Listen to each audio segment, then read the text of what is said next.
തോറ്റ് തുന്നമ്പാടി പാല വിട്ടൊരു മോചനം കിട്ടാൻ കാത്തിരുന്ന ജോസ് കെ മാണിയെ കടത്തിവെട്ടിക്കൊണ്ടായിരുന്നു മന്ത്രി റോഷി അഗസ്റ്റിൻ പ്രഖ്യാപനം നടത്തിയത്.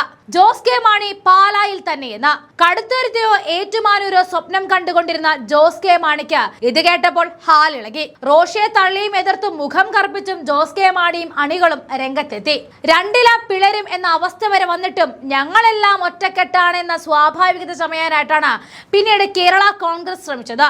എന്നാൽ ഒന്നും സ്വാഭാവികമല്ല എന്നും ഒന്നും പഴയതുപോലെയല്ല എന്നും അറിയിച്ചുകൊണ്ട് റോഷിയുടെ ചതിക്ക് മറുചതി കൊടുത്തിരിക്കുകയാണ് ജോസ് കെ മാണി. എന്തായാലും പാലായിലേക്ക് മമ്മൂക്ക സ്റ്റൈലിൽ നമ്മളില്ലേ എന്ന് പറഞ്ഞുകൊണ്ട് ജോസ് കെ മാണി ഇറക്കുന്നത് സ്വന്തം ഭാര്യയെ തന്നെയാണ്. ഭർത്താവ് തോറ്റെടുത്ത ഭാര്യ വിജയിക്കുമോ എന്നാണ് ഇനി അറിയേണ്ടത്. ജോസിനെ വിട്ടുകൊടുത്താൽ തരിപ്പണമാകുമെന്ന് ബോധ്യമുള്ള ഇടതുപക്ഷമാണെങ്കിലോ ജോസ് കെ മാണിക്ക് പകരം ഭാര്യ നിഷ ജോസ് കെ മാണിയുടെ പേരും പാലാ നിയോജക മണ്ഡലത്തിൽ ചർച്ചയിൽ സജീവമാക്കാൻ ഒരുങ്ങുകയാണ്.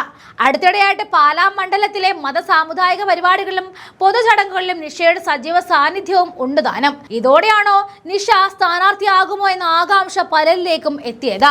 ജോസ് കെ മാണിയാകട്ടെ ഇതുവരെയും പാലായിൽ മത്സരിക്കാനുള്ള താല്പര്യം പ്രകടിപ്പിച്ചിട്ടുമില്ല. നിഷ സ്ഥാനാർത്ഥിയായിട്ട് വരാനുള്ള സാധ്യത തിരിച്ചറിഞ്ഞാണ് റോഷി അഗസ്റ്റിൻ പാലായിൽ പാർട്ടി ചെയർമാൻ തന്നെ മത്സരിക്കും എന്ന് ഏകപക്ഷീയമായിട്ട് പ്രഖ്യാപിച്ചതെന്ന അടക്കം പറച്ചിലും പാർട്ടിയിലുണ്ട് താനും. ജോസ് കെ മാണി വാർത്താ സമ്മേളനത്തിൽ സംസാരിക്കുന്നതിനിടയിലാണ് മൈക്ക് പിടിച്ചു വാങ്ങിയിട്ട് മാധ്യമപ്രവർത്തകരുടെ ചോദ്യത്തിന് മറുപടി എന്നോണം പാലായിൽ ജോസ് കെ മാണി തന്നെ മത്സരിക്കുമെന്ന് റോഷി പറഞ്ഞത്. തൊട്ടടുത്ത ദിവസം റോഷി ഇത് ആവർത്തിക്കുകയായിരുന്നു. എന്നാൽ ആര് മത്സരിക്കുമെന്ന് ഇതുവരെയും തീരുമാനിച്ചിട്ടില്ല എന്ന് ജോസ് ആവർത്തിച്ചതോടെ പാർട്ടിയിൽ ജോസും റോഷിയും രണ്ട് വഴിക്കാണോ എന്ന സംശയം ഉടലെടുക്കുകയായിരുന്നു. രാജ്യസഭയിൽ ജോസിന് അടുത്ത വർഷം ഡിസംബർ വരെ കാലാവധി ബാക്കിയുണ്ട്. കഴിഞ്ഞ നിയമസഭാ തെരഞ്ഞെടുപ്പിൽ പാലായിൽ തോൽവി നേരിട്ടത് ഇത്തവണയും ആവർത്തിച്ചാൽ രാജ്യസഭാ സ്ഥാനം കൂടി ചോദ്യം ചെയ്യപ്പെട്ടേക്കാം എന്ന സാഹചര്യത്തിലാണ് ജോസ് കെ മാണി ഭാര്യ നിഷയെ പാലായിൽ സ്ഥാനാർത്ഥിയാക്കാൻ ഒരുങ്ങുന്നത് എന്നാണ് റോഷി അനുയായികൾ കുറ്റപ്പെടുത്തുന്നത്. പാലായിൽ നിഷ സ്ഥാനാർത്ഥിയാകുന്നതിനെ റോഷി അനുകൂലിക്കുന്നില്ല. നിഷ പാലായിൽ സ്ഥാനാർത്ഥിയാകുന്നത് റോഷി വിഭാഗം ഒരു തരത്തിലും അംഗീകരിക്കാൻ സാധ്യതയുമില്ല. പാലായിൽ നിഷ വിജയിക്കുകയും ജോസ് കെ മാണി രാജ്യസഭാ അംഗമായി തുടരുകയും ചെയ്യുന്ന സാഹചര്യം ഉണ്ടായാൽ പാർട്ടിയിൽ നിലനിൽപ്പ് ചോദ്യം ചെയ്യപ്പെടുമെന്ന് റോഷി വിഭാഗം കരുതുകയാണ്. അതുകൊണ്ട് തന്നെ നിഷയെ പാലായിൽ മത്സരിപ്പിക്കാതിരിക്കാനുള്ള പ്രതിരോധം തീർക്കുകയാണ് ഇപ്പോൾ അവർ ചെയ്തുകൊണ്ടിരിക്കുന്നത്. അതിന്റെ ആദ്യത്തെ തിരിയായിരുന്നു റോഷി അഗസ്റ്റിൻ ആ വാർത്താ സമ്മേളനത്തിൽ കൊളുത്തിയത്. അതേസമയം നിഷ പാലാ മണ്ഡലത്തിലെ പൊതുപരിപാടികൾ സജീവ സാന്നിധ്യമായി പങ്കെടുക്കുന്നതും തുടരുകയാണ്.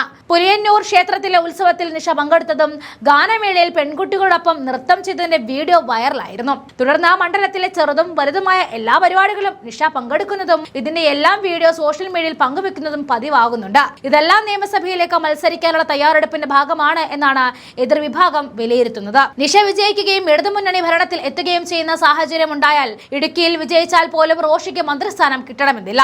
റോഷിയും പാലാ മണ്ഡലത്തിൽ ചെറുതും വലുതുമായ പരിപാടികളിൽ സജീവമായിട്ട് പങ്കെടുക്കുന്നുമുണ്ട്. അതേസമയം നിലവിൽ പാലാ മുനിസിപ്പാലിറ്റിയിലെ ചെയർപേഴ്സണും വൈസ് ചെയർപേഴ്സണും വനിതകളായതുകൊണ്ട് തന്നെ നിയമസഭാ മണ്ഡലത്തിലും വനിതാ സ്ഥാനാർത്ഥി വേണമെന്ന് ജോസ് കെ മാണി വിഭാഗം പ്രചരിപ്പിക്കുന്നുമുണ്ട്.